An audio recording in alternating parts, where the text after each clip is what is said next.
Welcome to Discovery Watch with John Kaiser. I'm your host, Jim Goddard.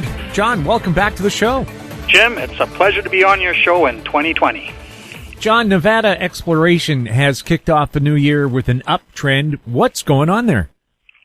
Well, I put two Nevada juniors onto my 2020 favorites list. One of them was Renaissance Gold, and the other was Nevada Exploration, Inc. Now, Renaissance Gold kicked off the year with something of a faceplant. Last year it had a half dozen farm outs going on its various projects in Nevada, and there were drill programs underway. Some of them had already reported non-reportable results, but we were still waiting for the results and to find out what was going on in the new year. Well, they kicked off the new year by announcing that Hochschild had dropped the Mars and the Ferguson Mountain options, and Oceano Gold had dropped the Fat Lizard option. So that wasn't particularly good news. However, Oceano Gold did get a Forest Service permit for the Spring Peak project, which is a Walker Lane gold-silver play, but unfortunately they won't be drilling that until the third quarter of this year. So that was not a great start.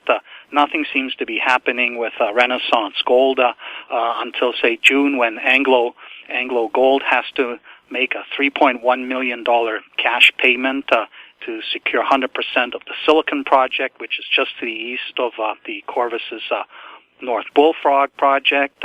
And that'll give a nice cash injection, but that wasn't a great start to the new year. But Nevada Exploration, Inc., it announced in the last week of December that it had closed a total of $1.5 million in financing. It was at the 20-cent unit price, so it wasn't a great price, but they had enough money to announce that they were starting a drill program at the South Grass Valley. And this is a 9,500-meter RC program. It's different from what was being done last year, which was a oriented core drilling program, and they are targeting 4 new targets that emerged, and the first one is the Freddy target. It's in the northern part of the grid that they drilled last year, and the holes that they're planned, they're all offset from the ones that they drilled last year, where they got sort of, confirmed lower plate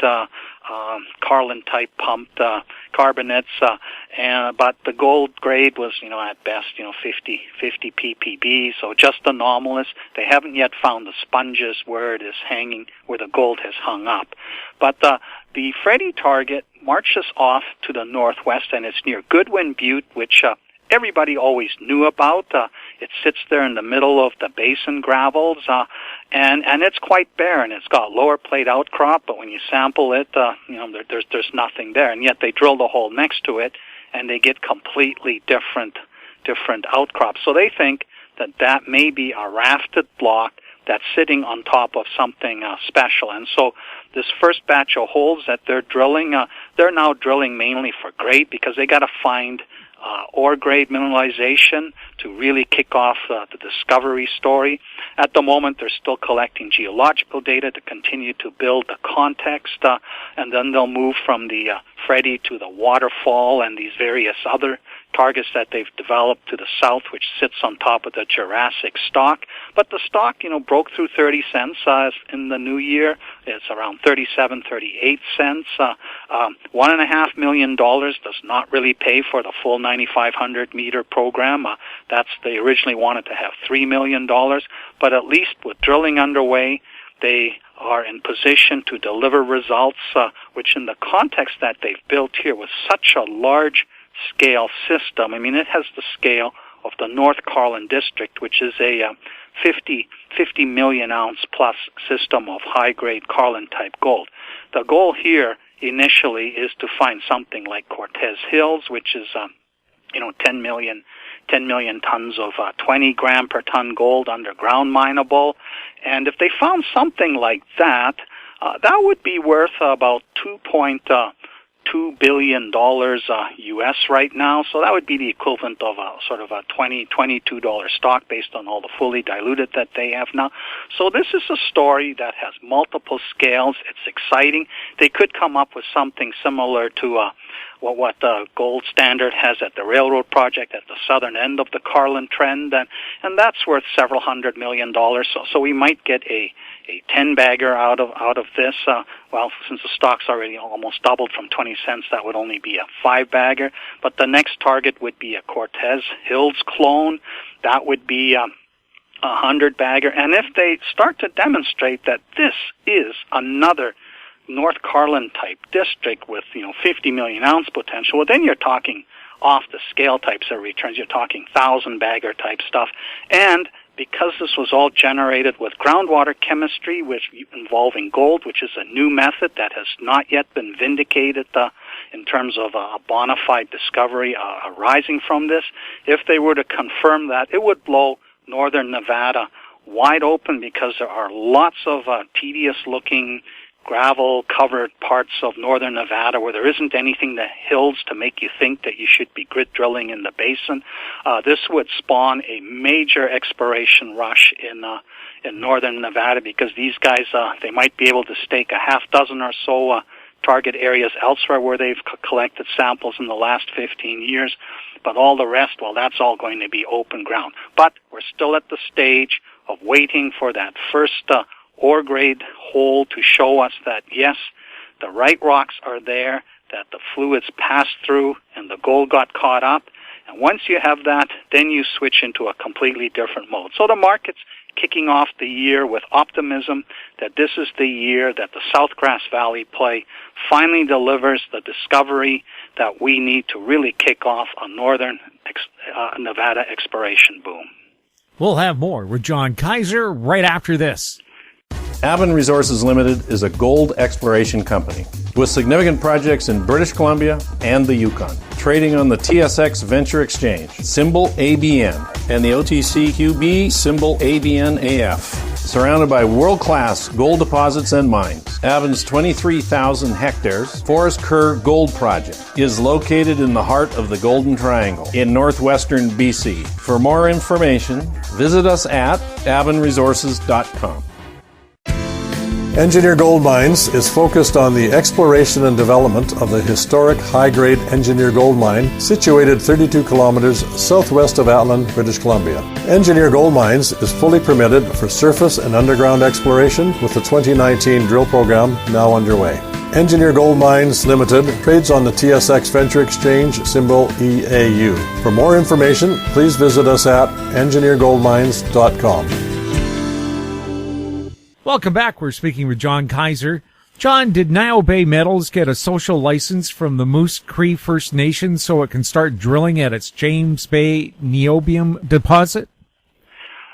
Well, it was right down to the wire. The Niobe Metals has been hoping since the election in July that the result in a new chief and town council that was at least willing to sit down with the company and talk about the James Bay niobium deposit, which was found way back in 1967, had feasibility done by 1979, but was never developed because it was in a remote location, and Niobec came on stream, and that was the sort of alternative to the monster Araxá niobium mine in Brazil. But when Niobe picked this up in 2016, things had changed. The market for niobium it's almost a $3 billion market a year, but 85% of it comes from one mine in Brazil. So there is security of supply, interest in alternative mines. Nothing is going to be as good as what Araxá is, which is about 2.5% niobium. Here we're dealing with sort of 0.7 to 0.9% niobium. So the James Bay deposit is similar to Niobec. It'll never be developed as an open pit mine the way Niobec was, because it is in a wetlands area, so it has to be developed as an underground mine. And once the election happened, Niobe spent most of the second half of this year sitting down with the Moose Cree First Nation, explaining what they're trying to do, get them comfortable that this is not going to result in the area being polluted, and also getting them on side with the idea that, hey, if a niobium mine gets developed in this area, this will be a boon for the community in terms of job. And in addition, niobium isn't just another gold deposit. The world doesn't really need more gold. It's an alloy for steel. It makes steel lighter or stronger, which allows you to use less of it, which means that if you've got a car or anything that moves, you consume less energy. So this is something that actually makes a difference to the welfare of the world insofar as you want to conserve energy, whether it's carbon-based fuels that you're burning or the alternative energy sources. So right down to the wire, Christmas Eve, the company announced that they had signed a protection agreement, and they did get at the start of 2019. They got a permit from the Ontario government to go drill, but they did not want to go in there like thugs and just say, we've got the right to do this, we're going to do this. They sat down with the Moose Cree First Nation. They're on side. And the reason the timing was so critical is that they would like to drill this in winter when it's frozen. So now they've got a plan to drill 7 holes, 3,400 meters in January sometime, get this done in 6 to 8 weeks. And what this will do is it'll look at the higher grade core, because the original feasibility study was based on an open pit mine, which obviously is not going to fly.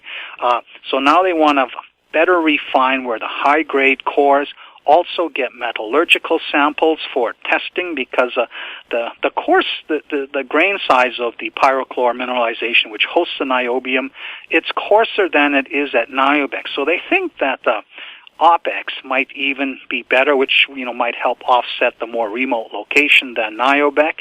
And this is a substantial project, and the market's been sort of discounting it because without a social license, you might as well not have title, period. So with a social license in place, this company can now start advancing the project. They hope to have a PEA out based on all this information that they get in the first half of 2020. And the company will be presenting in my session at the Metals Investor Forum conference in Vancouver on Saturday, January the 18th. Niobe is one of my 2020 favorites. I think this is going to be finally the year that this story gains traction. And while there was still this uncertainty in December about when and if this a protection agreement would get signed, they ended up biting the bullet and doing a $2.3 million financing at 35 to 38 cents. Cisco participated again, and insiders participated. So the company is more than adequately financed to pursue its plans during the first half of 2020. We'll have more when Discovery Watch returns. Cypress Development Corp. is developing a world-class lithium resource in the heart of Clayton Valley, Nevada. The size of the resource makes the Clayton Valley project a premier asset with the potential to impact the future of lithium supply. Cypress Development Corp. trades on the TSX Venture Exchange, symbol CYP, the OTCQB, symbol CYDVF, and on Frankfurt, symbol C1Z1. For more information, please visit our website, cypressdevelopmentcorp.com. Media recognition from Bloomberg, Reuters, Recycling Trade Publications. Patented process for 100% recovery of critical metals, including cobalt, lithium, nickel, manganese, aluminum. American Manganese is focused on recycling lithium-ion batteries for electric vehicles. American Manganese trades on the TSX Venture, AMY, the US, AMYZF, and Frankfurt 2AM. For more information, visit AmericanManganeseInc.com or phone me, Larry Ray, at 778-574-4444. Welcome back. We're speaking with John Kaiser. John, during our last Discovery Watch in December, you talked about FPX Nickel and its hopes for making nickel sulfate. What was the news that came out this week?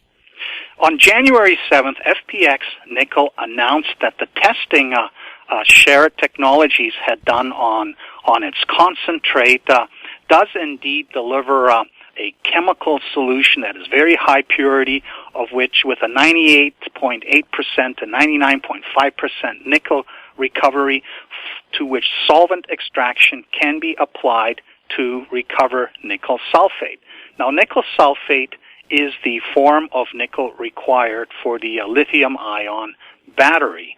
And it can be made in two ways. One, it can be made from nickel nickel from refined nickel, which comes from nickel sulfide operations such as Voisey's Bay, and then it can also come from nickel laterite operations such as those in Indonesia, in New Caledonia, in Australia, in Cuba, and those are chemically intensive flow sheets, much more complicated, and you can actually embed a nickel sulfate recovery circuit inside your nickel laterite flow sheet, but it is much more expensive.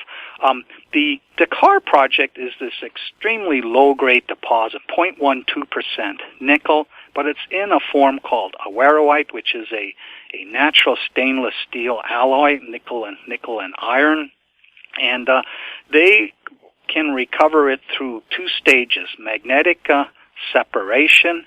And then this was the innovation they developed in the 4 years since they acquired back 100% from Cliffs.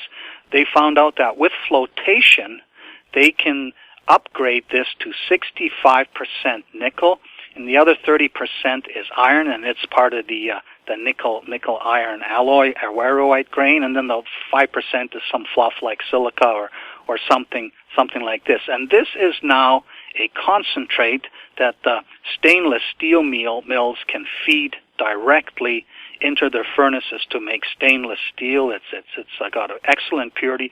The deposit's huge. It's a couple billion tons. It's quite homogeneous. So once you've got your flow sheet fine-tuned, there's not going to be much variation in the product.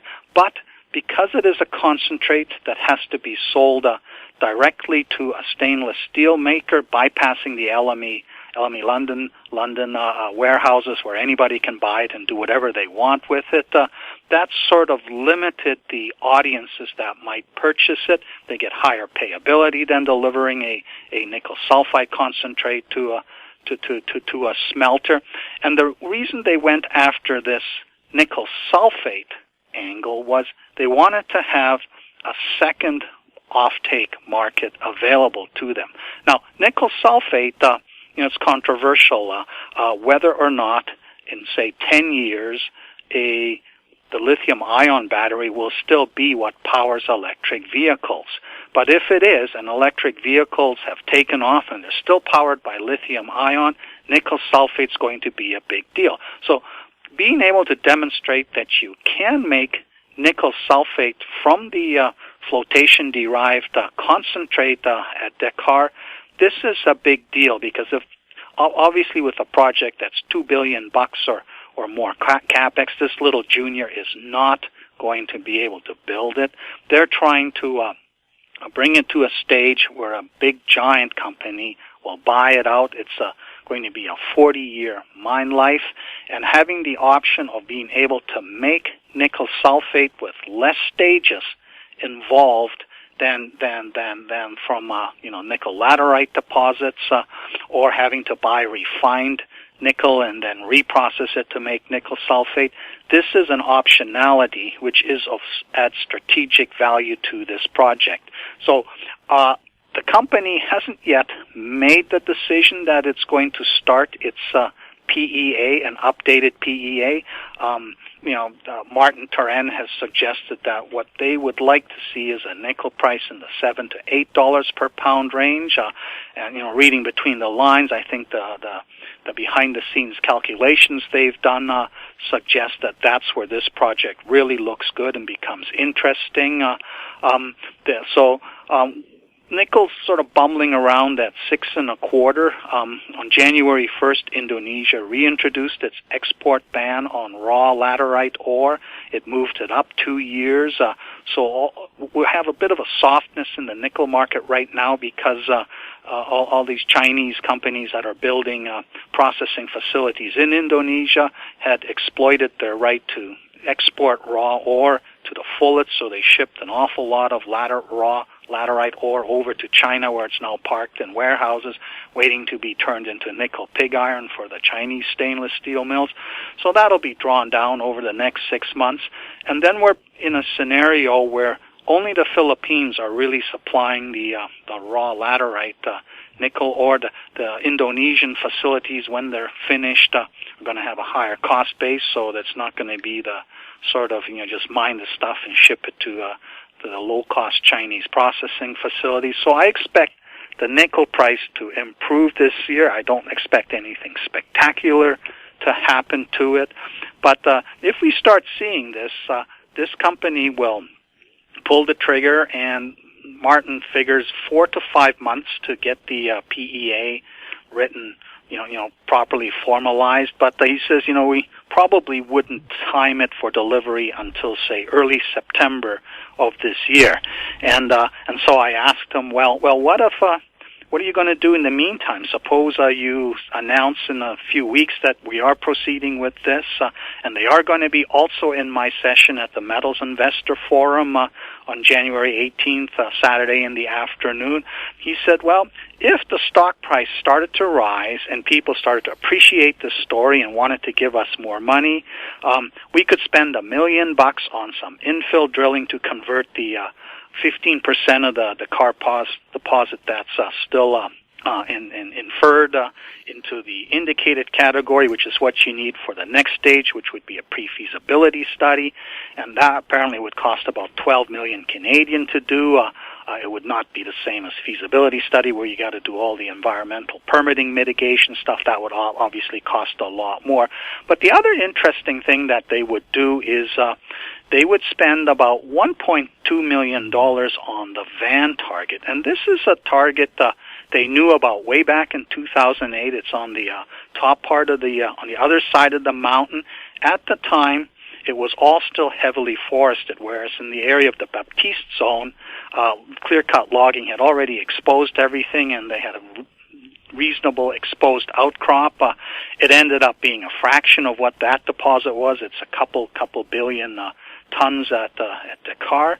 But they did some sampling on 50-meter grid spacing back in 2014, while Cliffs was still sort of wondering what it was going to do with this project. They never assayed it until late 2017, and they had done that in 2014 because between 2008 and 2014, the logging companies got in there and clear-cut it all away and made it easy to get in there.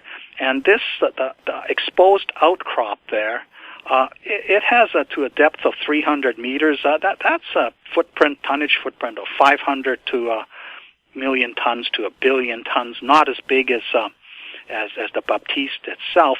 But what they found was a 10 to 15% average higher nickel grade in the outcrop samples. Now, that suggested them there that maybe that zone up there is 10 to 15% better grade, and given that these large-scale deposits, grade difference like that makes a huge difference, they like to go in there and drill a dozen or so holes on 400-meter spacing down to 300-meter depth, which is about as deep as you would open pit mine this, just to see if the Van zone itself is better than the Baptiste zone, and if by the time they deliver a PEA, updated PEA by the end of 2020, they could actually turn the focus for the pre-feasibility work to the Van target and make that the first thing to be developed.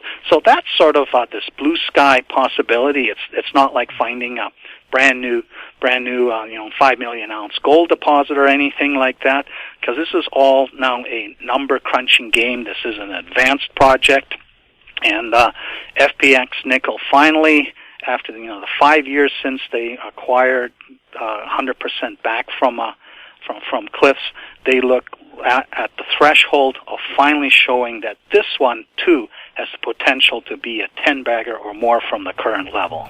John, thank you so much for the update. You're welcome, Jim. We've been speaking with John Kaiser, his website, kaiserresearch.com.